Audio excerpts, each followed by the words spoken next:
But we do begin with CBS News team coverage on Iran. Pentagon reporter Eleanor Watson is at the Defense Department. Congressional correspondent Nikole Killion on Capitol Hill. And White House reporter Willie James Inman is at the North Lawn. But Eleanor, I'm going to start with you. What were the big takeaways from that press conference today at the Pentagon, including what we know or don't know about Iran's enriched uranium at this point? The press conference didn't provide many new details about the damage assessment of the strikes on Saturday, except that Defense Secretary Hegseth said he has not viewed intelligence that suggests Iran has moved its highly enriched uranium, the near weapons-grade uranium, from facilities before the U.S. struck on Saturday. The Defense Intelligence Agency assessment, preliminary assessment, details of which were leaked to reporters, suggested that Iran may have moved some of that uranium, but Secretary Hegseth in the briefing appeared to deny that. The briefing did provide more details about the orchestration of the mission, including that it was the culmination of 15 years of planning by the Pentagon to not only study enrichment facilities in Iran, but also to build the weapon to attack it. The top U.S. military officer, General Dan Kane, said the mission, as it was designed, was executed successfully. But the impact of those strikes, the assessment, will still take some time to determine. And Eleanor, Secretary Hegseth also described that early intel assessment as a restrike report. So can you explain what exactly a restrike report is and why is that important here?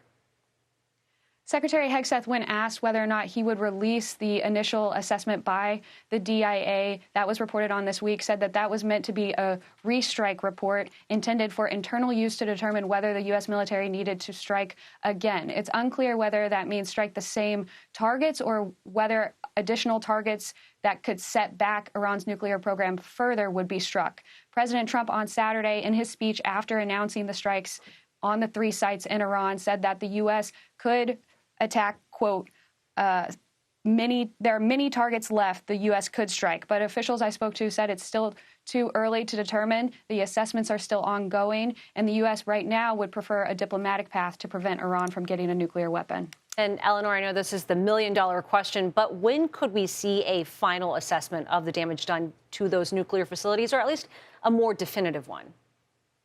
It's going to take time. The chairman and the Joint Chiefs on Sunday in the initial press conference gave a bit of a disclaimer saying it'll take some time to gather all of the intelligence necessary to conduct a final assessment. The DIA, when asked for comment about the details leaked in the initial assessment, said that that assessment was only based on signals intelligence largely, and that they still had not gotten to the physical sites. Getting to the physical sites in Iran will be very difficult and be details that are some of the most classified details in the military. So it's not clear to me yet when we'll receive that final assessment. Sure, plenty more to come. Eleanor Watson, thank you very much for staying on top of it. Let's turn now to CBS News Congressional correspondent Nikole Killion. Nikole, very good to see you. National security officials, they briefed Senate lawmakers this afternoon about those strikes. So what do we know about that briefing, and how are lawmakers responding to all this? Yeah, well, I guess to Ellie's point, we kind of left the way we started in the sense that we still don't have a whole lot of information about the extent of damage with respect to those strikes. And certainly some of the responses that we have heard from senators have fallen along party lines. Take a listen to what some senators said following the briefing today. I think it's safe to say that we have struck a major blow alongside our friends in Israel against Iran's nuclear program. To me, it still appears that we have only set back the Iranian nuclear program by a handful of months. The allegations that we have obliterated their program just don't seem to stand up to reason. They blew these places up in a major league way. Major league setback, years, not months. Clearly, damage was inflicted upon the Iranian nuclear program. It is going to take time to get a final assessment of how much damage. So again, it kind of depends who you talk to, with a number of Democrats feeling that, this description of obliteration might have gone too far, that, yes, they acknowledge maybe Iran's nuclear program might have been set back, but they question by how much, whereas you heard a number of Republicans there stand by the administration's assessment, not only of complete obliteration, but also that this program was set back potentially for years. That being said, what we know happened inside the room. Obviously, this was a classified briefing, but we do know that Secretary of State Marco Rubio largely led this briefing, went through that Defense Intelligence Agency assessment, among other things. But certainly lawmakers, some still have additional questions going forward. But for now, most of them seem satisfied with the briefing they received today. And Nikole, I also want to ask you about the budget bill, because Senate Republicans have hit a bit of a roadblock as they're trying to pass President Trump's budget plan. What is the latest there?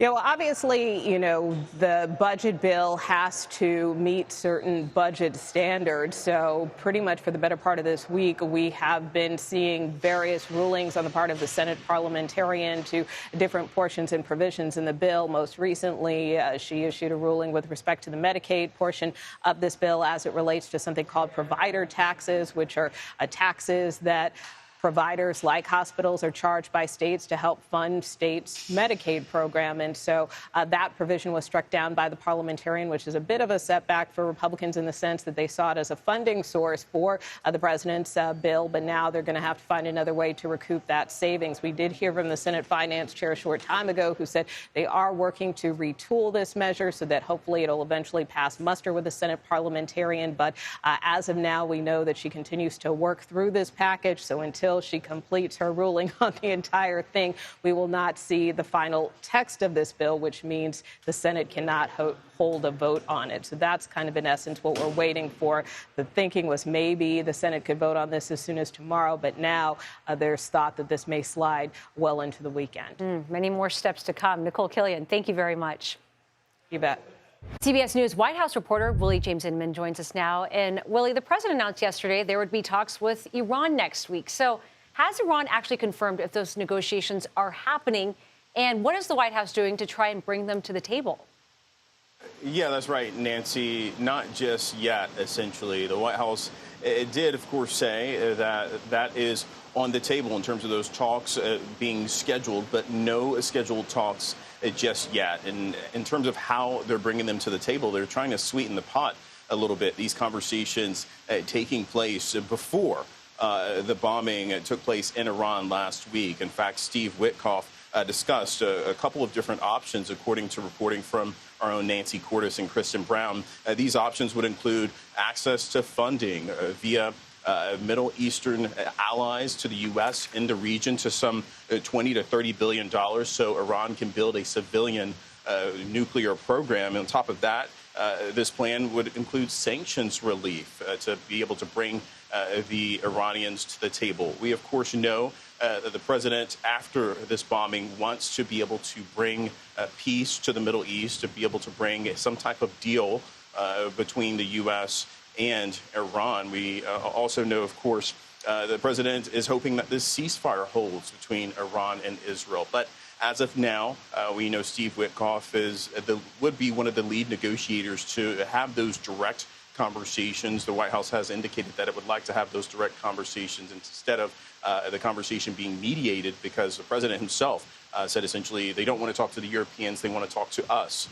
So behind the scenes, the White House waiting for some type of diplomatic effort and move forward to bring the Iranians to the table and hoping to sweeten the pot a little bit to get them to do just that. And Willie, I also want to ask you about the Republican budget bill. We heard about those setbacks from Nikole. What is the president actively trying to do and get this bill passed with the clock ticking? Yeah, we heard from the press secretary a little bit ago about this. We know that the president is holding those meetings with key senators, but the press secretary wouldn't say who those senators were. We, of course, know that the president held this event today to highlight how many different Americans from different walks of life can benefit from this legislation. On top of providing funding for the FAA to boost airline security and transportation within this country, the president looking to deliver on a key campaign promise, no taxes on tips, and how that affects those everyday workers. He talked about a mother who would be able to bring her child across the country, on a cross-the-country trip because of the tax break that she would receive with this no taxes on tips. So the president looking to put a little bit of public pressure to those senators and lawmakers to help them come to the table in terms of passing that legislation. And when asked whether or not they will meet that July 4th deadline, the president said he hopes so. We, of course, know, as Nikole described, this is a really complicated process that will take some days to work out, Nancy. Absolutely. And finally, Willie, we understand that President Trump made a surprise announcement on China today. What can you tell us about that? Yeah, that's right. It's almost as if this wasn't expected. The president is saying that some type of deal had been signed with China, some type of trade deal, but we received information from a White House official who told us that the administration had agreed with China to an additional understanding for a framework to implement the Geneva Agreement. Remember, the two sides met to hammer out their differences, lowering tariffs on both sides. So this is an agreement to continue talks and work towards a final agreement, perhaps.